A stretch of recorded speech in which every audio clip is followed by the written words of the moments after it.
Como é que é, família? Daqui fala o J Privado. Atenção, eu, J Privado, UNITA faz face à nova tentativa judicial para impedir o seu congresso.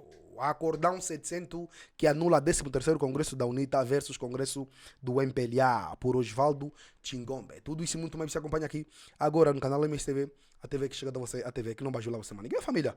Segundo chegou aqui o site, né? Clube Capa, é isto mesmo. UNITA faz face à nova tentativa judicial para impedir o seu congresso, tá entendendo? Segundo o maior partido da oposição angolana, UNITA faz face a uma nova tentativa para impedir a realização do congresso agendado para começar a 2 de dezembro e que deverá reeleger Adalberto Costa Júnior para seu presidente por Koki Makuta, fonte voa, né? Vamos lá ver aqui a matéria completa, ok? Let's get it. Com efeito, a UNITA confirmou que tem 8 dias, desde segunda-feira 22, para responder a uma providência cautelar interposta por militantes seus junto do Tribunal Constitucional que alegam que a reunião da Comissão Política em que foi agendado o Congresso decorreu num clima de intimidação e ameaças. Este congresso foi convocado após o Tribunal Constitucional ter anulado o anterior conclave em que Adalberto Costa Júnior tinha sido eleito presidente. Em declarações à Voz da América, Elisbeth Chinjola, uma das assinantes do pedido de providência cautelar, assumiu ter feito parte dos reclamantes, mas remeteu a mais dados à equipa de advogados. Filomena Junqueira, outra assinante, afirmou que a realização da primeira reunião extraordinária da Comissão Política, que decidiu a realização do 13º Congresso a ser realizado de 2 a 4 de dezembro, foi num clima de bastante pressão. Foram muitas irregularidades que aconteceram na primeira reunião extraordinária, disse. Houve muita pressão contra os membros da Comissão Política, acrescentou sem contudo dar pormenores concretos. Mas afirmado ter havido situações que ocorreram fora da sala. Em resposta, o deputado e porta-voz do 13º Congresso Ordinário da UNITA, Rubem Cicato, confirmou o pedido de providência cautelar interposto por aqueles militantes e disse que estes indivíduos terão de provar dentro das estruturas do partido a suposta pressão vivida naquela reunião da Comissão Política.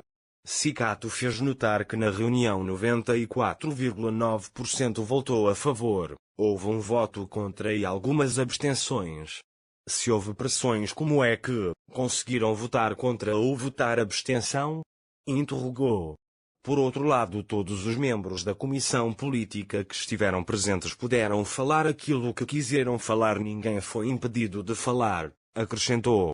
A queixa 6 membros da Comissão Política assinaram a queixa em que afirmam que a jurisdição competente para dirimir o presente conflito que resulta da aplicação dos estatutos é o Tribunal Constitucional. Nada impede, portanto, que a presente impugnação seja conhecida em primeira instância pelo Tribunal Constitucional, diz o documento a que a VOA teve acesso. Os requerentes consideram que nos últimos meses, o partido sofreu alterações profundas na sua identidade política, no seu funcionamento, na natureza dos seus aliados e principalmente nos seus objetivos e princípios de conduta, acrescentando que se vive dentro da UNITA um ambiente de acentuada crispação, intolerância e medo. Os acusadores afirmam que no dia 20 de outubro, quando os membros da Comissão Política chegaram ao local da reunião, surpreenderam-se ao se depararem no portão com um motim que agredia verbalmente membros identificados da Comissão Política, ameaçando-os de que se eles não aprovassem e aceitassem a data da realização imediata do 13º Congresso Ordinário para se eleger o engenheiro Adalberto Costa Júnior como presidente, já não regressaria mais às suas casas, pois, diziam eles, não estavam ali para brincadeiras e nem seriam responsáveis pelo que poderia acontecer aos mesmos. Essas agressões teriam sido feitas por elementos da ala juvenil da UNITA, jura, alguns deles vindos do UAMBO. O principal alvo da turma agressora era o presidente Isaías Samacuva, diz o documento, que diz haver provas dessas agressões porque a polícia foi chamada a intervir.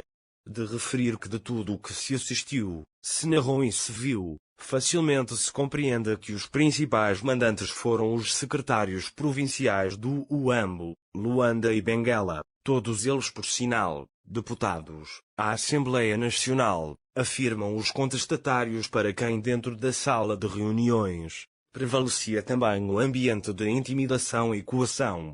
Bastava alguém pedir a palavra para exprimir uma ideia diferente dos grupos organizados, era vaiado e agredido com os termos traidores, vendidos, infiltrados. Não houve condições de liberdade para se deliberar em liberdade, acrescentam. O Tribunal Constitucional Zola Ferreira Bambi, o advogado e presidente do Observatório de Coesão Social e Justiça, diz que o Tribunal Constitucional tem legitimidade para intervir no caso, mas é necessário que os queixosos tenham provas sobre a alegada pressão. O ónus da prova é de quem acusa e eles, antes mesmo de irem ao tribunal, deviam já preparar as provas, disse. Mesmo com esta situação, o porta-voz da UNITA, Rubens Cicato, reafirma que o Congresso vai ser realizado. E a família, ainda o Clube K acrescenta aqui também dizendo que o Acordão 700/2021, que anula o 13º Congresso da UNITA versus Congresso do MPLA, por Osvaldo Chingombe, né? Fonte Clube K, né? E é basicamente isso. Uma das alegações do Tribunal Constitucional constada no Acórdão 700/2021, que anulou o 13º Congresso da UNITA, que elegeu Adalberto da Costa Júnior, centrava-se no facto de que o Comitê Permanente ter prolongado o prazo, né, para a entrega da renúncia da nacionalidade portuguesa por parte de Adalberto Costa Júnior. Ou seja, segundo o Tribunal Constitucional, o Comitê Permanente não tinha legitimidade para o efeito porque já tinha cessado as suas funções e o único órgão competente e funcional, né, na devida altura para o Tribunal Constitucional era a Comissão de Mandatos da Comissão Eleitoral. Nem Isaías Samacuva, como presidente, na altura, ela era legítimo para tomar certas decisões, e é dali que o 13º Congresso da UNITA é anulado. Fonte clubek.net. Vamos lá ver aqui a matéria completa.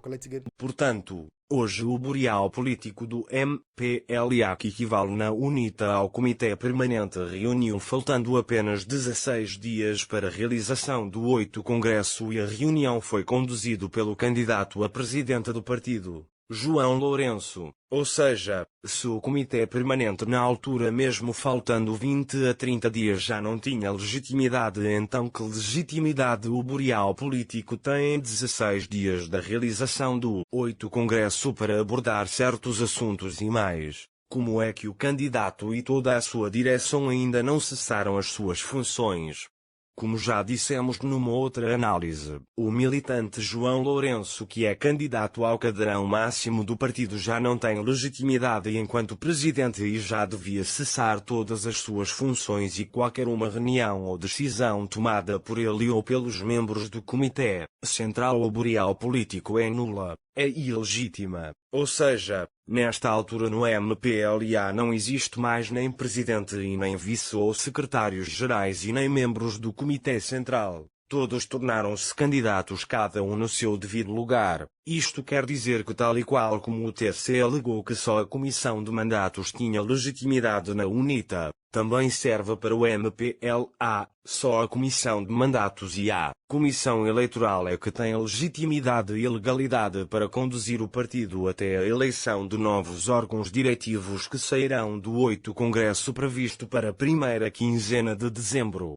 Contudo, volto a dizer que a realização do 8º Congresso do MPLA está aivado de muitas irregularidades passíveis de impugnação e que o que está a acontecer a nível interno é reflexo daquilo que acontece ou vai acontecer com as eleições gerais em Angola, ou seja, atropelo constantes das normas, jogo sujo, falta de transparência e justiça, enfim. O 8º Congresso é marcado por uma desorganização autêntica e uma ilegalidade assustadora.